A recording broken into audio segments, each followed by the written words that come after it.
Good morning all of my student.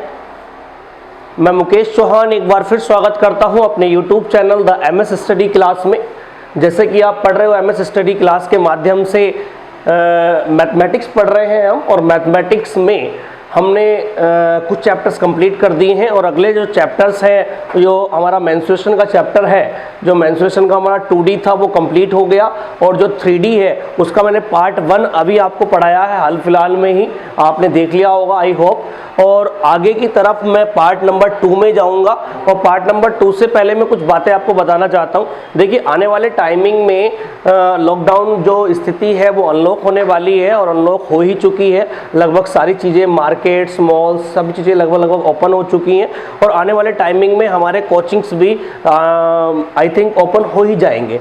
लेकिन हमारे लिए एक बहुत बड़ी चुनौती है इस टाइम कि हमें ऑनलाइन ही स्टडी करनी पड़ेगी, क्योंकि अभी ऑफलाइन का कोई भी गाइडलाइंस गवर्नमेंट की तरफ से नहीं आया है। और ऑनलाइन स्टडी में आपको ये चूज़ करना बहुत ज़रूरी है कि कौन सा चैनल हमारे लिए अच्छा है, या कौन सा चैनल पर, देखिए सारे चैनल्स भी अच्छे नहीं होते, और सारे चैनल्स पर जो टीचर्स होते हैं वो भी अच्छा नहीं होते, और सब बुरे भी नहीं होते। मैं ये नहीं कहता, सब अपनी तरफ से पूरा एफर्ट डालते हैं पढ़ाने के लिए कि मैं इतना अच्छा पढ़ा रहा हूँ, मैं इतना अच्छा पढ़ा रहा हूँ, सब अच्छा पढ़ाते हैं। लेकिन मेन है कि आपको क्या चाहिए, यानी कि आपको रिक्वायरमेंट किसकी है। क्योंकि कुछ बच्चे क्या है, यूपीएसआई की तैयारी कर रहे हैं, लेकिन क्या काम कर रहे हैं, वो एससी और सीजीएल के लिए पढ़ रहे हैं, यानी कि मैथमेटिक्स सीजीएल के लिए पढ़ रहे हैं। तो आपको सीजीएल लेवल का पढ़ना ही नहीं है, आपको तो स्टेट लेवल का पढ़ना है, यूपीएसआई लेवल का पढ़ना है, आपको अरिथमेटिक आना है, एडवांस आना ही नहीं है। तो कुछ बच्चे क्या काम करते हैं, सोचते हैं कि हम अच्छे टीचर्स से पढ़ेंगे, ये जो सीजीएल का जो पढ़ा रहा है, मेंस का जो पढ़ा रहा है, उससे अगर हम पढ़ेंगे तो अच्छा स्कोर कर पाएंगे। ऐसा कुछ नहीं है, आप पूरे क्या हो जाएंगे, पूरे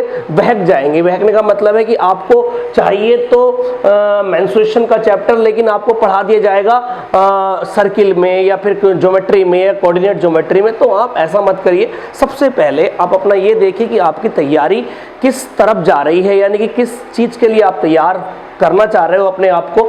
जैसे कि आने वाले टाइमिंग में लेखपाल और यूपीएसआई, यूपी पुलिस, इनकी वैकेंसीज आपको पता है आने वाली है। यूपीएसआई का तो नोटिफिकेशन जल्दी जारी करेगी सरकार, लगभग 9,000 पद पर जारी करने वाली है। ऐसे ही 7-8 हज़ार पद पर आपका ये लेखपाल की वैकेंसी आएगी नेक्स्ट ईयर। और यूपी वो तो आप जानते ही हो 40-50 हज़ार वैकेंसीज आती हैं। तो मैं आपसे ये कहना चाह रहा हूँ कि आपको सिर्फ ये देखना है कि मैं पढ़ना क्या है, या पढ़ना किसके लिए। देखिए, आप सिर्फ मैथ्स ही नहीं, आप एक ही सब्जेक्ट को लेकर मत बैठिए कि मैथ्स ही पढ़ना है। आपको रीजनिंग भी तैयार करनी है, आपको जीएस भी तैयार करनी है। जीएस में आपके 3-4 अलग अलग क्राइटेरिया हैं, जैसे कि आपका साइंस हो गया, ट्रेडिशनल हो गया, करंट अफेयर्स हो गया, इकोनॉमिक्स हो गया। बहुत बड़ा वहाँ पर क्या है, एक विस्तार वाला वो सब्जेक्ट है। आप उस पर ज़्यादा फोकस करिए। फिर हिंदी भी आपको पढ़नी है, अगर यूपीपी या फिर लेखपाल या फिर यूपीएसआई के लिए आप तैयारी कर रहे हो, तो उसके लिए आपको हिंदी भी बहुत ज़रूरी है।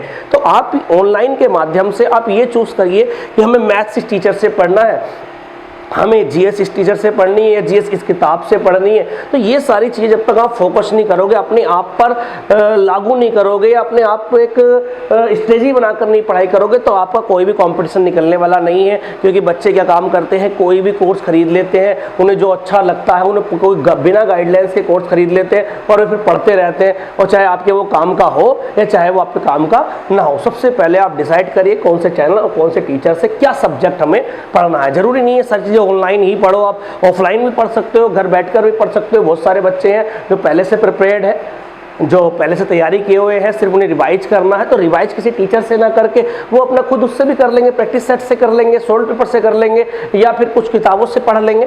तो आपको ये सारी चीज़ें फोकस में रखनी है कि मुझे करना क्या है। जब तक आपको खुद समझ में नहीं आएगा कि मुझे ये वीकनेस है, इधर मुझे स्ट्रेंथ बनानी है, तब तक आप इन एग्जाम्स को क्लियर ही नहीं कर पाओगे। वैकेंसीज आएंगी और वैकेंसी चली जाएंगी, और आप उसमें कुछ नहीं कर पाओगे। मैं आपको ये बहुत अच्छे से बता रहा हूँ, जब तक आपकी खुद की एक रणनीति नहीं होगी, ये भी क्या है, एक युद्ध रण ही है।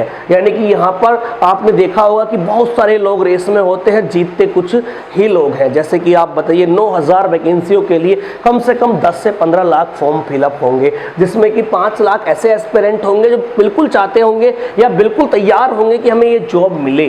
ठीक है, तो उन 5 लाख में आपको रेस करनी है और 9,000 के अंडर में आना है। तो आपको कुछ अलग स्पेशल होना चाहिए नहीं होना चाहिए। तो स्पेशल कैसे होगा, वो आप खुद पता है कि हमें यहाँ पर वीकनेस है, मुझे हिंदी नहीं आती जी, मैं सीजीएल की तैयारी करता था लेकिन मुझे हिंदी नहीं आती, यूपीएसआई देना है, सीजीएल में मैं अभी नहीं देना चाहता हूँ, मैं यूपीएसआई देना चाहता हूँ, यूपीएसआई में वैकेंसी, तो हिंदी पढ़िए। अब हिंदी पढ़ नहीं रहे, सीजीएल की तैयारी कर रहे हैं, सोच रहे हैं कि मैं यूपीएसआई निकाल लूंगा, नहीं निकाल पाओगे भैया, क्योंकि यूपीएसआई के लिए अलग अलग आपको क्राइटेरिया में पास होना पड़ेगा। 50% उसकी पास परसेंटेज है, पहले उसको 50% कट ऑफ पार करनी पड़ेगी, तब जाकर आप किसी मेरिट में आ पाओगे। तो इसलिए हिंदी भी इंपॉर्टेंट हो जाती है। सीजीएल वाले बच्चों को मैं बार बार कहता हूँ, बैंक वाले बच्चों को बार बार क्या समझाता हूँ कि अगर आपको यूपी के एग्जाम देने हैं तो आप हिंदी को भी कहीं ना कहीं, चाहे वो ऑनलाइन के माध्यम से, चाहे वो ऑफलाइन के माध्यम से, या अपनी बुक्स के माध्यम से उसकी स्टडी भी जारी रखिएगा। ठीक है, तो हम क्या पढ़ रहे थे, मेंस्ट्रुएशन पढ़ रहे थे, और मेंस्ट्रुएशन में मैं पार्ट 2 लेकर आया हूँ। पार्ट 1 में मैंने आपको इंट्रोडक्शन बताया था मेंस्ट्रुएशन का, पार्ट 2 में आगे लेके चलते हैं, जैसे कौन, क्यूबाइड, सिलेंडर, ये सारी चीजें बताएंगे, उस पर कुछ सवाल ही मैं डिस्कस करूंगा आपको। ठीक है, देखिए हम स्टार्ट करते हैं इसमें क्यूबाइड। ठीक है, जैसे मैंने अभी बताया कि मेंस्ट्रुएशन का ये 3D का दूसरा पार्ट है। पहले पार्ट है मैंने आपको जो बताया था वो सिर्फ इंट्रोडक्शन बताया था मेंस्ट्रुएशन का, लेकिन इसमें हम स्टार्ट करते हैं क्यूबाइड। देखिए क्यूबाइड क्या है, इस बात को समझिएगा अच्छे से। क्यूबाइड का मीन्स है घनाभ। क्या मीन्स है? घनाभ। बिल्कुल बेसिक से लेके जाऊंगा, और बेसिक से सारी बातें, सारे डायग्राम्स आपको जब तक नहीं पता चलेंगे तब तक आप सवालों पर मत आना। मैं भी आपसे बोल रहा हूँ, सिर्फ फॉर्मूला रटने से कुछ नहीं होता, समझने से होता है कि क्या क्यूबाइड होता है, क्या क्यूब होता है। ठीक है, तो क्यूबाइड आज का हमारा कॉन्सेप्ट है, पूरे पर इसमें हम यही चर्चा करेंगे, क्यूबाइड या क्यूब पर। ठीक है, तो क्यूबाइड में घनाभ में होता क्या, घनाभ एक ऐसी आकृति होती है जिसकी फलके क्या होती हैं, फलके, फल का मतलब होता फेस, 6 फेसेस होते हैं। आपने अगर देखा होगा तो माचिस देखी होगी या ईंट देखी होगी, वो क्यूबाइड के आकार की होती है। चलिए मैं आपको पहले बना के बता देता हूँ क्यूबाइड क्या होता है। ये हमारे पास कुछ रेक्टेंगुलर क्यूबाइड कहलाता है। रेक्टेंगुलर क्यूबाइड का मतलब होता है कि जिसकी आपको एक तरफ से फेस दिखने में आयताकार लग रही हो, रेक्टेंगुलर लग रही हो। क्लियर है बात ये? ठीक है, रेक्टेंगुलर का मीन्स जैसे कि आपने कभी देखा होगा एक्वेरियम देखा हो, बार बार मैं एक्वेरियम का जिक्र करता हूँ, एक्वेरियम से मछली पाली जाती है, तो वो एक रेक्टेंगुलर क्यूबाइड होता है। क्या होता है? रेक्टेंगुलर क्यूबाइड होता है, यानी कि आयताकार घनाभ होता है। अब आपको दिख रहा होगा स्पष्ट तरीके से ये एक आयताकार घनाभ है। आयताकार घनाभ का मतलब है इसमें जो आपकी साइड होंगी वो 3 तो होंगी, लंबाई होगी, चौड़ाई होगी और ऊंचाई होगी। लेकिन मैं आपको बता दूं इसकी जो फलके होंगी, फलक जो होंगी, वो फलक कितनी होंगी, हमारे पास 6 फलके होंगे, 6 फेस होंगे, 6 तरफ फेस होंगे। आपने क्यूब देखा होगा जो पासा जिससे हम लूडो खेलते हैं, उसमें 6 तक नंबर होते हैं। वो 6 तक नंबर का मतलब यही होता है कि उनके 6 फेस होंगे, 6 के 6 फेस पर उसके आपके अंक छपे हुए होते हैं। ठीक है, तो हम क्यूबाइड पे आते हैं। क्यूबाइड में अगर मैं इसको लेंथ कह दूं, लंबाई, इसको मैं पीछे की तरफ जा रही है लाइन, ये चौड़ाई कह दूं, और ये क्या हो गई हमारी हाइट हो गई। क्या हो गई? ये हाइट हो गई। क्लियर है बात? ये लंबाई हो गई, ये पीछे की तरफ जाने वाली चौड़ाई होगी, और ये क्या हो गई?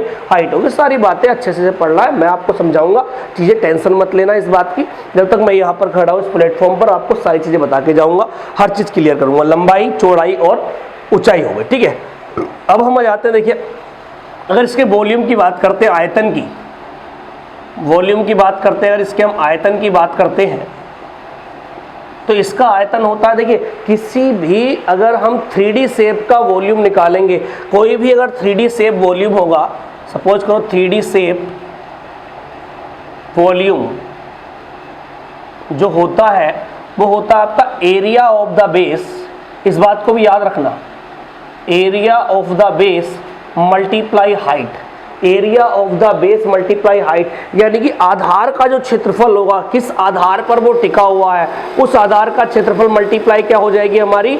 हाइट हो जाएगी। ठीक है ना, तो area of the base multiply height. देखिए एरिया कैसा होगा? रेक्टेंगुलर इसकी बेस है, देखिए बेस कैसा है? रेक्टेंगुलर है, यानी कि लंबाई गुणा चौड़ाई होगा, तो एरिया ऑफ द बेस हो जाएगा लंबाई गुणा चौड़ाई हो जाएगा, और मल्टीप्लाई क्या हो जाएगी? हाइट हो जाएगी। इसीलिए हम इसका आयतन बोलते हैं LBH। क्या बोलते हैं हम? LBH, लंबाई गुणा चौड़ाई गुणा ऊंचाई। ये आपको ध्यान रखना है, किसी भी 3D शेप का अगर वॉल्यूम हमें निकालना है तो वॉल्यूम हमारा होता है area of the base multiply height. आप हिंदी में भी लिख सकते हो आधार का क्षेत्रफल, आधार का क्षेत्रफल मल्टीप्लाई ऊंचाई।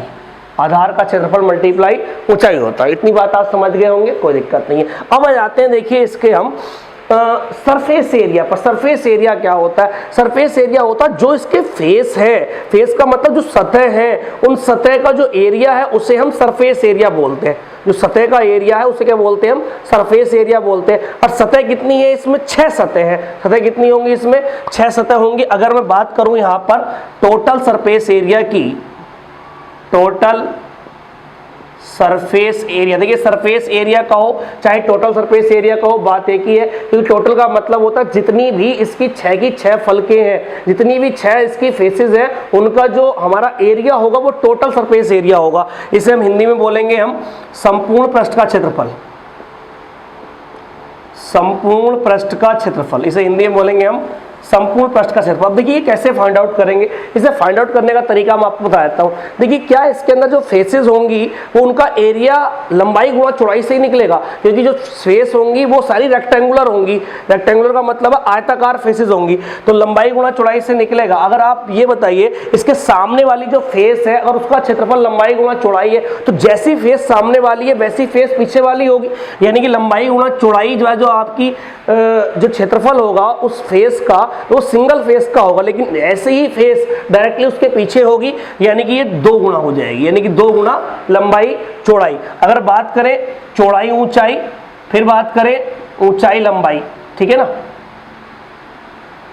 तो ये आपकी होती है, और 2-2 सबकी मल्टीप्लाई हो जाएगी, सबकी 2-2 से मल्टीप्लाई हो जाएगी, और सबको आप ऐड कर दोगे तो यही हमारा टोटल सरफेस एरिया कहलाएगा। यानी कि अगर मैंने यहाँ से 2 कॉमन ले लिया तो LB BH HL, और यही क्या होगा हमारा टोटल सरफेस एरिया होगा। क्या होगा ये? Total surface area. किसी एक फलक का तो लंबाई गुणा चौड़ाई हो सकता है, चौड़ाई गुणा ऊंचाई हो सकता है, ऊंचाई गुणा लंबाई हो सकता है, लेकिन अगर हम 2-2, देखो एक फलक ये हो गई तो सेम फलक इसके पीछे होगी तो दुगना हो गया, एक फलक ये होगी सेम फलक इसके साइड में होगी, ये दुगना हो गया, ऐसे ही दुगना हो के ये क्या हो गया 2LB BH और HL हो गया। इतनी बात आपके समझ में आ गई होगी। अब नेक्स्ट चलते हैं, अगर इसके विकर्ण की बात करें, डायगोनल की बात करते हैं। देखिए विकर्ण की बात करते हैं, विकर्ण का मतलब होता है डायगोनल। देखिए डायगोनल क्या है? आपने एक संदूक देखा होगा, संदूक भी क्या होता है? एक आयताकार घनाभ होता है। संदूक कैसी आकृति होती है? एक आयताकार घनाभ आकृति होती है।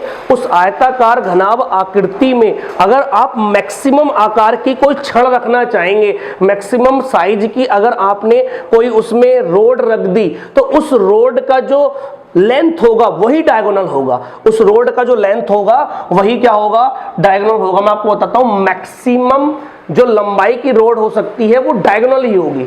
मैक्सिमम लंबाई की जो रोड इसके अंदर रखी जाएगी वो क्या होगी? डायगोनल होगी। इस पे सवाल बहुत आया है कि एक आयताकार संदूक लकड़ी का है, उसकी लंबाई चौड़ाई ऊंचाई इतनी इतनी है, उसके अंदर आ सकने वाली सबसे लंबी छड़ की लंबाई ज्ञात कीजिए। मैं इस सवाल को डिस्कस भी कर लूंगा आपके सामने। अभी फिलहाल आपको डायगोनल के बारे में बता रहा था। डायगोनल होता है इसका under root L² plus B² plus H²। आपको कुछ नहीं करना, सिर्फ इतना करना L² plus B² plus H²। जैसे मैं एग्जांपल दे दूं, अगर मुझे लंबाई कोई दे दे 3 सेंटीमीटर या 3 मीटर, चौड़ाई दे दे मुझे 4 मीटर और ऊंचाई दे दे मुझे 5 मीटर। सपोज करो मुझे ऐसे दे दिया कि कोई हमारे पास बहुत बड़ा बॉक्स है, उस बॉक्स की लंबाई 3 मीटर है, एक लंबाई को आप यहाँ 5 मान लीजिए, यहाँ हम 4 मान लीजिए, यहाँ 3 मान लीजिए, ठीक है, ऐसे मान लीजिए तो ऊंचाई थोड़ी कम होगी। लंबाई 5 मीटर है, चौड़ाई 4 मीटर है या ऊंचाई 3 मीटर है। अगर इसके वॉल्यूम की हम बात करेंगे तो LBH हो जाएगा वॉल्यूम। देखिए LBH कैसे हो जाएगा? वॉल्यूम LBH हो जाएगा हमारा 5 मल्टीप्लाई 4 मल्टीप्लाई 3, 4 पंजे 20 3 60 घन मीटर। घन मीटर में होता है वॉल्यूम, किस में होता है? घन मीटर में होता है। लास्ट वाले उसमें बता चुका हूं मैं, घन मीटर में। अगर कोई मुझसे इसका टोटल सरफेस एरिया पूछे, क्वेश्चन ही आपके लिए क्वेश्चन नंबर 1 हो जाएगा ये हमारा, ठीक है ना। अगर कोई पूछे हमें टोटल सरफेस एरिया बताइए, टोटल सरफेस एरिया क्या हो जाएगा? देखिए 2LB, LB का मतलब हो जाएगा 4 पंजे 20, BH का मतलब हो जाएगा 4 तिया 12 प्लस, और HL का मतलब हो जाएगा 3 पंजे 15। ये आपका हो जाएगा। अब आप इसको ऐड करके दुगना कर लीजिए, 15 और ये 27, 27 और 20 कितना होगा? 47, और 47 का हमें दुगना करना है और हमारा क्या हो जाएगा? टोटल सरफेस एरिया हो जाएगा। दोबारा ऐड कर लीजिए चाहे, ये हो गया हमारे पास 32, 32 और 15 कितना हो गया? 47 हो गया। और दुगना करोगे तो कितना हो जाएगा? 94 वर्ग मीटर। क्योंकि एरिया है, ये एरिया है तो वर्ग मीटर में होगा, एरिया है तो वर्ग मीटर। देखिए डायगोनल एक लेंथ है वो मीटर में आएगी, क्षेत्रफल एक एरिया होता है वो वर्ग मीटर में आएगा, आयतन हमें पता है घन मीटर में आएगा। इसके बाद अगर हम बात करें इस पे जाते हैं L square plus B square plus H square पर 5 स्क्वायर। अगर डायगोनल कोई पूछने लगे, डायगोनल नहीं पूछेगा आपसे, बार बार बोल रहा हूं ये बात, डायगोनल नहीं पूछेगा, वो डायरेक्टली आपसे पूछेगा कि इसके अंदर मैक्सिमम साइज की जो रोड है वो कितने मीटर लंबी आ सकती है। तो 5 का स्क्वायर हो गया हमारा, 4 का स्क्वायर हो गया और कितने का स्क्वायर हो गया, ये 3 का स्क्वायर हो गया। तो हम यहाँ पर करेंगे, आप देख लीजिए 5 पंजे 25 हो जाएगा, ये 16 हो जाएगा और ये 9 हो जाएगा, 16 9 25, यानी कि अंडर रूट कितना आ जाएगा हमारे पास 50 आ जाएगा और यही क्या हो जाएगा हमारा आंसर हो जाएगा। यानी कि अंडर रूट 50 मीटर की हमारी इसके अंदर एक ऐसा संदूक जिसकी लंबाई 5 मीटर है, चौड़ाई 4 मीटर है, ऊंचाई 3 मीटर है, उसमें ऐसी मैक्सिमम लंबी छड़ आ सकती है। बताइएगा आपको ये बात समझ में आई है या नहीं आई है। मैंने अभी सिर्फ क्यूबाइड के बारे में बताया। सबसे पहले क्यूबाइड के बारे में मैंने आपको 3D शेप वॉल्यूम के बारे में बताया कि area of the base multiply height होता है, आधार का क्षेत्रफल मल्टीप्लाई ऊंचाई होता है। वॉल्यूम के बारे में बताया LBH होता है। टोटल सरफेस एरिया के बारे में 2LB plus BH plus HL होता है। और डायगोनल यानी कि विकर्ण हमारा होता है under root L square plus B square plus H square. मैंने एग्जांपल भी देके बता दिया कि अगर कभी भी आपको लंबाई चौड़ाई ऊंचाई सेंटीमीटर में देगा या मीटर में देगा, अगर उसमें दे रखी है तो वॉल्यूम आपसे पूछा। बेसिक सा सवाल, इतना बेसिक नहीं पूछेगा वैसे, लेकिन मैं बेसिक से ही लेके चलता हूँ कि जब आगे चलकर आपको कोई भी दिक्कत इसमें ना हो। संपूर्ण कक्ष का क्षेत्रफल 2LB plus BH plus HL हो जाएगा। डायगोनल की बात करें, विकर्ण की बात करें, विकर्ण हमारा L square plus B square plus H square यानी कि अंडर रूट 50 मीटर हो जाएगा। तो इतनी बात हमने सीख ली है इसकी घनाभ की। आगे हम सीखते हैं, क्योंकि घनाभ में जो सवाल आते हैं वो हमारे क्वेश्चंस आते हैं संदूक पर आधारित, कि संदूक की जो मोटाई होती है, संदूक पर जो बेस्ड सवाल बहुत ज्यादा पूछता है, उस पर मैं आपको सवाल डिस्कस करूंगा कैसे। देखिए क्यूबाइड में जो क्वेश्चन आते हैं हमें लकड़ी के बक्से पर बेस्ड, यानी कि बक्सा होता है, लकड़ी का बक्सा कह दो या आयताकार बक्सा कह देता है, वो आयताकार घनाभकार बक्सा कह देता है। तो उस पर हम देखते हैं, ठीक है ना। जैसे कि मान लीजिए ये कोई आयताकार बक्सा है या घनाभकार बक्सा है, बहुत ध्यान समझना, यहाँ से सवाल आते हैं, यहीं से मेन सवाल आता है आपको, ठीक है। सवाल यहीं से आएगा, अगर पूछा जाएगा सवाल तो यहीं से पूछा जाएगा घनाभ से, या तो डायगोनल पे सवाल पूछा जाता है या फिर घनाभ में लकड़ी का आयतन, घनाभ के अंदर वाली सतह का आयतन, ये सारी बातें पूछी जाती है। मैं एक सवाल डिस्कस भी कर दूंगा, 1-2 सवाल इसमें इसी वीडियो में। देखिए ये कोई हमारा लकड़ी का बॉक्स है, बना लो पहले थोड़ा सही से इसको, ठीक है। ये कोई घनाभकार बॉक्स है, लकड़ी लगी हुई है अंदर की तरफ, मान लीजिए मैं लकड़ी लगा देता हूँ इस टाइप से। बहुत ध्यान समझना इस चीज़ को, क्योंकि आपने ये सीख लिया तो समझ लो कि आपने सब कुछ सीख लिया है, पूरा घनाभकार आकृति सीख जाओगे अगर आपने ये सीख ली तो।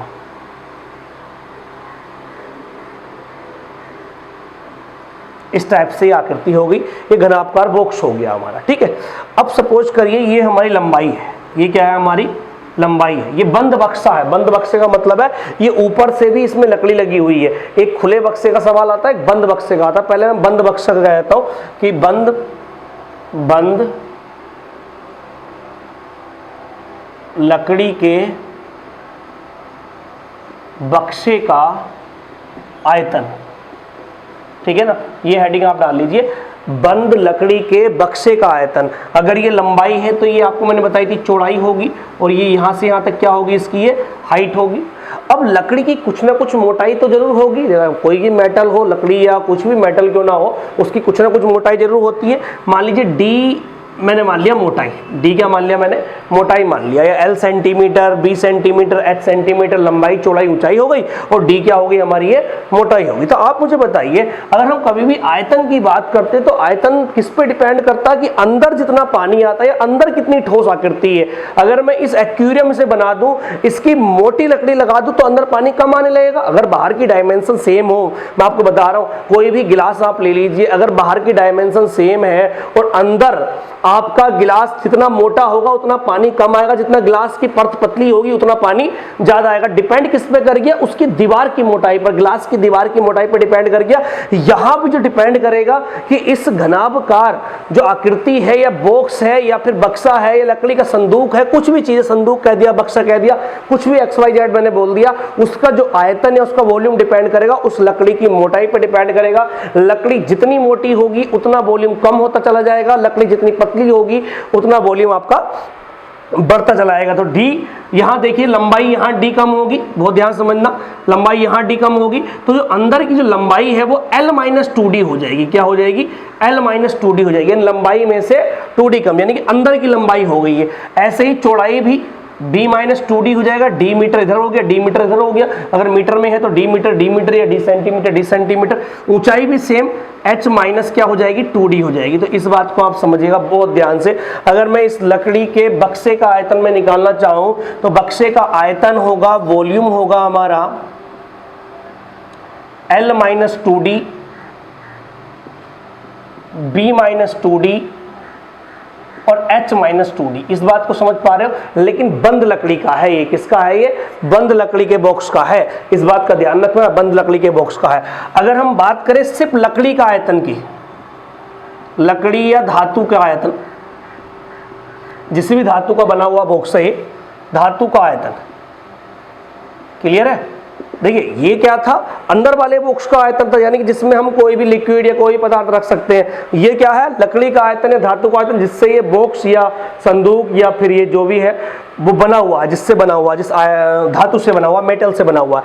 अब मुझे बताइए, अगर बाहर वाले वॉल्यूम में से LBH, बाहर का वॉल्यूम क्या होगा? LBH। अगर बाहर की डायमेंशन वॉल्यूम देखेंगे, देखिए दो डायमेंशन हो गई इसमें, एक तो अंदर वाली डायमेंशन, एक बाहर वाली डायमेंशन। बाहर वाली डायमेंशन से आप अंदर वाले का वॉल्यूम नहीं पता लगा पाओगे, अंदर वाले वॉल्यूम का तब पता लगा पाओगे जब आपकी डायमेंशन अंदर वाली पता हो। तो अंदर वाली डायमेंशन किस पर डिपेंड कर गई? लकड़ी पर डिपेंड कर गई। अगर लकड़ी मोटी होगी डायमेंशन छोटी हो जाएंगी, और अगर लकड़ी पतली होगी तो डायमेंशन बड़ी हो जाएंगी। और नेग्लिजिबल हुई, यानी कि नगण्य अगर हमारी हुई तो क्या होगी? हमारा LBH ही हम मान लेते हैं, इसलिए हम उसे LBH आयतन कहते हैं। बाहर का आयतन माइनस, आप यहां लिख लीजिए थोड़ा सा, volume is equal to LVH, बाहर का आयतन हो गया, माइनस अंदर का आयतन। अंदर का आयतन यही होगा हमारा L-2D, B-2D और जी H-2D, यानी कि ये हमारा क्या हो गया? पूरा लकड़ी का आयतन हो गया। क्या हो गया? लकड़ी का आयतन। लेकिन ये खुले संदूक की बात हो रही है। किसकी बात हो रही है? खुले संदूक की। अगर बंद संदूक की बात, खुले नहीं, बंद संदूक की बात हो, अगर खुले संदूक की बात हो, खुले संदूक का आयतन, एक खुले संदूक का आयतन, खुलने का मतलब है कि ऊपर वाली परत नहीं होगी इसमें, ऊपर की परत क्या होगी? वो ओपन होगी। खुले संदूक का आयतन जो होगा हमारा L-2D, ये ऐसे ही होगा। क्यों होगा? क्योंकि इधर भी हमारी और इधर भी मोटाई की लकड़ी लगी हुई होगी। B-2D, चौड़ाई पर भी इतना इफेक्ट पड़ेगा, बट H-2D नहीं होगा, H-D होगा। क्या होगा? H-2D नहीं होगा, H-D होगा। उसका रीजन ये है कि नीचे वाली D तो वर्क करेगी, क्योंकि इसमें जो आपका धातु लगी होगी, नीचे धातु लगी होगी, उसकी मोटाई तो होगी, लेकिन जो ऊपर कोई बॉक्स ही नहीं है, ऊपर कोई धातु ही नहीं है, ऊपर से खुला हुआ है, तो ऊपर की लकड़ी का जो मोटाई है वो नहीं होगी, यानी कि ऊंचाई जो है D कम होगी, ना कि 2D कम होगी। तो ये तो हो गया खुले संदूक का आयतन। लेकिन अगर मैं कहूं खुले संदूक में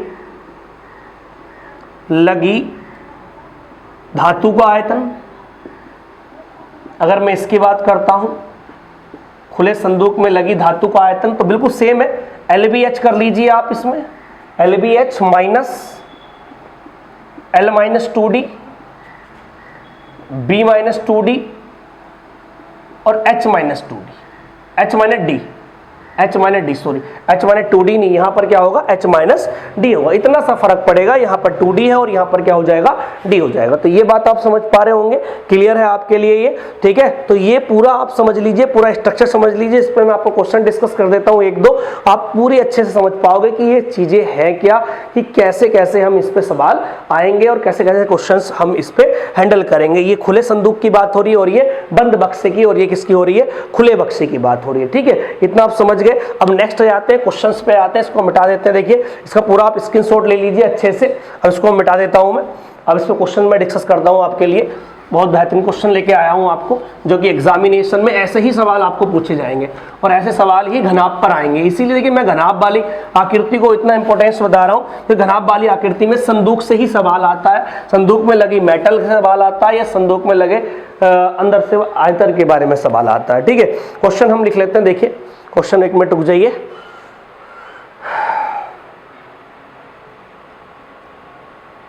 क्वेश्चन देखिएगा,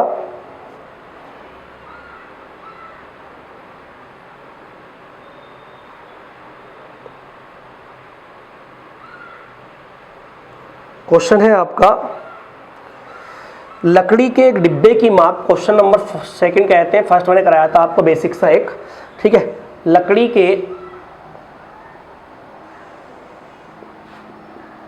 एक डिब्बे की माप 20 centimetre multiply 12 centimetre multiply 10 centimetre है। क्लियर है? देखिए ये जो मल्टीप्लाई में लिखा हुआ होता है इसका मतलब सीधा सा होता है, ये लंबाई है, ये चौड़ाई है और ये ऊंचाई है। LBH के सीक्वेंस में होता है ये।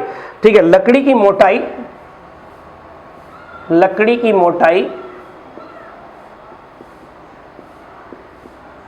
मोटाई 1 सेंटीमीटर है। इस बक्से को बनाने में प्रयोग हुई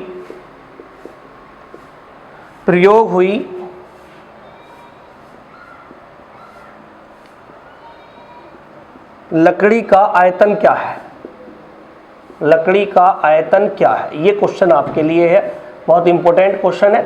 आप इसको समझिए। इसमें आपको डिब्बे की बाहरी माप गिवन है। ये क्या गिवन है? डिब्बे की बाहरी माप गिवन है और आपको कह रखा है कि लकड़ी की मोटाई जो है क्या है, डी की वैल्यू जो है वो कितने सेंटीमीटर है? 1 सेंटीमीटर। इस बॉक्स को बनाने प्रयोग हुई लकड़ी का आयतन, यानी कि वो बॉक्स का आयतन नहीं पूछ रहा, बॉक्स का आयतन पूछता तो आपको बहुत आसान था। क्या करते हैं हम? सिर्फ और सिर्फ L-2D, B-2D, H-2D। देखिए इसमें खुला बंद नहीं कहा, ये क्या होगा? बंद बक्सा ही इसे हम मानेंगे। ठीक है ना? इसके बाद देखिए कैसे हम सवालों करेंगे। अगर हम लकड़ी के आयतन की बात कर रहे हैं, लकड़ी का आयतन बराबर होगा LBH, मैंने अभी लिखवाया था आपको, LBH माइनस L-2D, B-2D और H-2D, यही बताया था अभी मैंने। अब देखिए यहां पर जो D है हमारा, L बराबर कितना है? 20 सेंटीमीटर है। B बराबर कितना हमारा? 12 सेंटीमीटर है और H हमारा है 10 सेंटीमीटर। और लकड़ी की जो मोटाई है जिसे हम D बोल रहे हैं वो कितने सेंटीमीटर की है?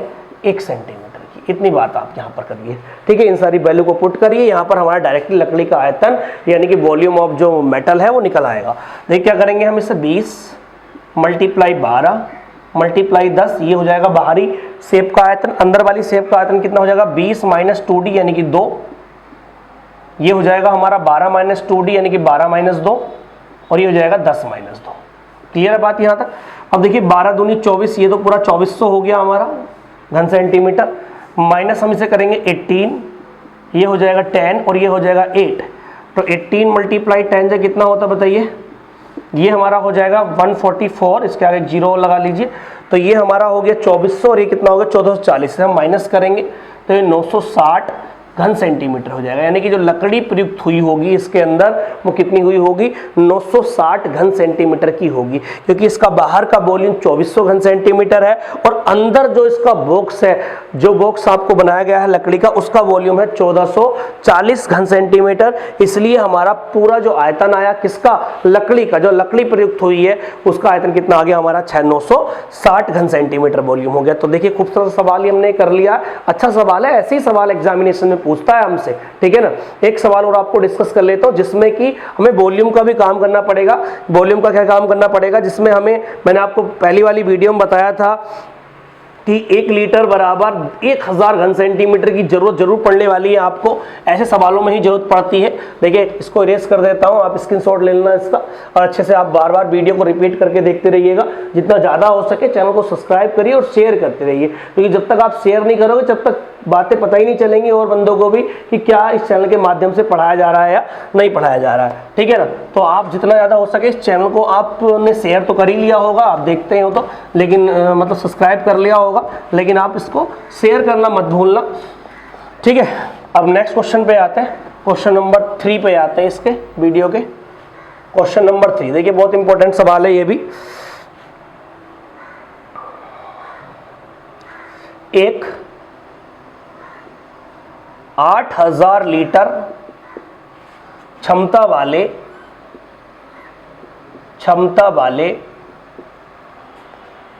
खुले टैंक का मतलब समझ रहे होंगे, ऊपर से खुला हुआ होता है। खुले टैंक की बाहरी बीमाएं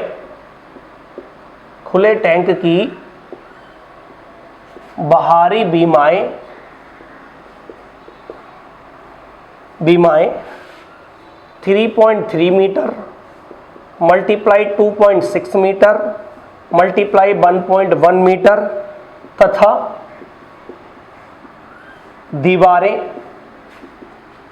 5 सेंटीमीटर मोटी हैं। आधार की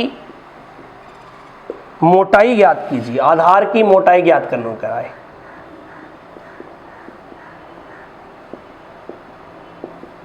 देखिए समझिए इस बात को क्या कहना चाह रहा, यानी कोई ऐसा हमारे पास बॉक्स है, बंद बॉक्स नहीं है, खुला हुआ बॉक्स है, जिसकी आधार की मोटाई नहीं दी, लेकिन जो उसके चारों तरफ दीवारें बनी हुई होंगी, जो हमारी रेक्टेंगुलर होंगी या साइड वाली जो दीवारें होंगी, देखिए 6 फलके होती हैं, 6 फलकों में 4 तो दीवारें होगी चारों तरफ वाली। आप एक कमरा देखोगे तो 4 दीवारें आपको कमरे में दिखेंगी, 2 चीजें और दिखेंगी, एक तो छत दिखेगी, एक हमारा क्या दिखेगा, फर्श दिखेगा। अगर छत खुली हुई होगी तो फर्श की तो मोटाई होगी और 4 हमारे पास दीवारें हैं, तो दीवारों की मोटाई दे रखी है उसने, तो दीवारें कितने सेंटीमीटर मोटी है, 5 सेंटीमीटर मोटी। लेकिन आयतन की मोटाई ज्ञात कीजिए। किसकी भाई, इसकी आधार की। आधार का मतलब बेस होता है, आधार लिख लीजिए, आयतन लगा था ये।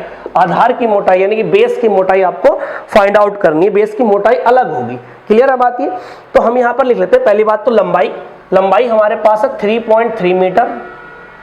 अगर इसे हम मल्टीप्लाई 100 से कर दें तो 330 सेंटीमीटर हो जाएगी, क्योंकि 1 मीटर बराबर कितने सेंटीमीटर होता है मैंने बता चुका हूं लास्ट वीडियो में, 100 सेंटीमीटर। मैं बार बार इसलिए कह रहा था, देखो लास्ट वीडियो इसलिए इंपॉर्टेंट है, यानी कि सारी चीजें मैं उसमें आपको क्लियर कर चुका हूं कि कैसे कैसी बातें पूछी जाएंगी हमें आगे सवालों में। बी बराबर दिया हुआ है हमारे पास 2.6 मीटर, इसे मल्टीप्लाई 100 कर लीजिए, बराबर कितना हो जाएगा 260 सेंटीमीटर। सेंटीमीटर में इसलिए चेंज कर रहा हूं क्योंकि दीवार भी कितनी मोटी सेंटीमीटर है, मोटी है, 5 सेंटीमीटर मोटी है। अगर मैं यहां पर एच की बात करूं, हाइट की, तो 1.1 मीटर हो जाएगा, मल्टीप्लाई 100 बराबर कितना हो जाएगा हमारे पास 110 सेंटीमीटर। क्लियर है। तो लंबाई चौड़ाई ऊंचाई हमारी हो गई, और दीवार की जो मोटाई है वो कितने सेंटीमीटर की है, 5 सेंटीमीटर की। देखिए अब क्या है, अगर आप ये कहें कि किसी भी टैंक में पानी भरेगा तो पानी तो अंदर की ओर भरेगा, तो पानी का जो वॉल्यूम होगा वो अंदर वाली बीमाओं पर डिपेंड करेगा, ना कि बाहर वाली बीमाओं पर डिपेंड करेगा। मैंने बताया है, क्योंकि दीवार पर की मोटाई पर डिपेंड करता है। दीवार जितनी मोटी होती है अंदर वाला वॉल्यूम उतना कम हो जाता है, दीवार जितनी पतली होती है बाहर वाला वॉल्यूम मतलब अंदर वाला वॉल्यूम उतना ज्यादा हो जाता है। तो अगर हम बात करते हैं यहाँ पर, और एक बात और यहाँ पर लिख लीजिए, क्या लिखना है आपको कि 1 लीटर बराबर जो होता है वो 1000 घन सेंटीमीटर होता है। क्या होता है जी, 1000 घन सेंटीमीटर। लीटर को घन सेंटीमीटर में चेंज क्यों करना पड़ता है इसके रीजन बताऊंगा। 1000 घन सेंटीमीटर होता है, पहले ये बात याद रखिए। देखिए वॉल्यूम क्या होगा इसका बताइए। वॉल्यूम होगा हमारा, वॉल्यूम होगा LVH minus L minus 2D B minus 2D, लेकिन H माइनस 2D नहीं होगा। H माइनस क्या होगा, सिर्फ D होगा, और D वो नहीं, देखो D तो सिर्फ हमारी दीवार की मोटाई है, इसे हम कुछ और मान लेते हैं। सपोज करिए इसे मैं X मान लेता हूँ। क्या मान लेता हूँ, X मान लेता हूँ। तो ये पूरा वॉल्यूम हो गया अंदर वाला वॉल्यूम, और वो कितने लीटर दे रखा, 8000 लीटर।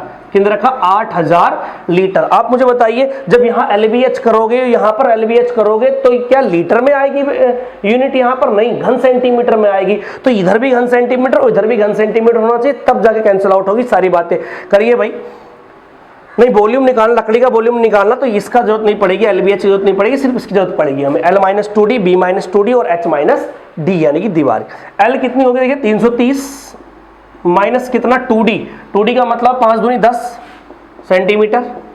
ये B कितना हो गया 260 माइनस 10 और H कितना दे रखा हमें 110 माइनस x, इसकी ही तो मोटाई निकालनी है 8000 लीटर। लेकिन 1 लीटर बराबर कितने घन सेंटीमीटर था 1000। इससे भी आप मल्टीप्लाई करोगे तभी ये घन सेंटीमीटर में बनेगी, क्योंकि ये घन सेंटीमीटर में ये घन सेंटीमीटर आपस में तभी कैंसिल आउट कर सकते हो आप। लीटर को घन सेंटीमीटर से कैंसिल आउट नहीं कर सकते, दोनों तरफ यूनिटें क्या होनी चाहिए, सेम होनी चाहिए। ये कितना हो गया देखिए यहाँ पर आपका 320 हो गया, ये हमारा हो गया 250, ये हमारा 110 माइनस x ऐसे ही लिखा रहने दो, ये हो गया 8000 माइनस 1000। क्लियर है बात। यहाँ पर अगर काटना चाहें 2 जीरो से 2 जीरो कैंसिल हो जाएंगे, इधर वाले कैंसिल करना चाहो तो, ठीक है ना।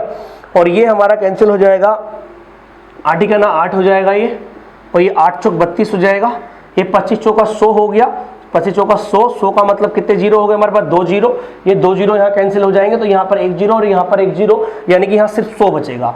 110 माइनस x बराबर कितना बच रहा हमारा 100 बच रहा है। अगर हम आगे करना चाहें x की वैल्यू निकालना चाहें तो x की वैल्यू जो हो जाएगी 110 माइनस इधर को 100 हो जाएगा ये हमारा, और कितना हो जाएगा हमारे पास 10 सेंटीमीटर। यही हमारा क्या हो जाएगा इस सवाल का आंसर हो जाएगा। कुछ नहीं किया, सिर्फ कैलकुलेशन पे थोड़ा ध्यान देना, कैलकुलेशन आप अपने तरीके से कर ले, कोई दिक्कत नहीं। सिर्फ मैं आपको कॉन्सेप्ट बता रहा हूँ कि हमें लीटर से घन सेंटीमीटर में कैसे चेंज करना है। दीवार अगर खुली हुई है, अगर कोई बक्सा है तो ऊपर वाला नहीं लेना, नीचे वाला आधार अलग भी हो सकता है। यही सारी बातें एग्जामिनेशन व्यू से हमें याद रखनी है। इसीलिए मैंने सारी जो पहला वाला पार्ट पढ़ाया था वो यूनिट पे बेस्ड पढ़ाया था कि कैसे कैसे यूनिटों को हम चेंज घन सेंटीमीटर में चेंज कर सकते हैं, ठीक है। तो इस पार्ट के लिए इतना ही। अगले वाले पार्ट में मैं क्यूब आपके लिए लेके आऊंगा, घन लेके आऊंगा। अभी क्यूबाइड है, अब क्यूब लेके आऊंगा, उस पर भी कुछ क्वेश्चंस मैं डिस्कस करूंगा, ठीक है। तो इसके लिए धन्यवाद।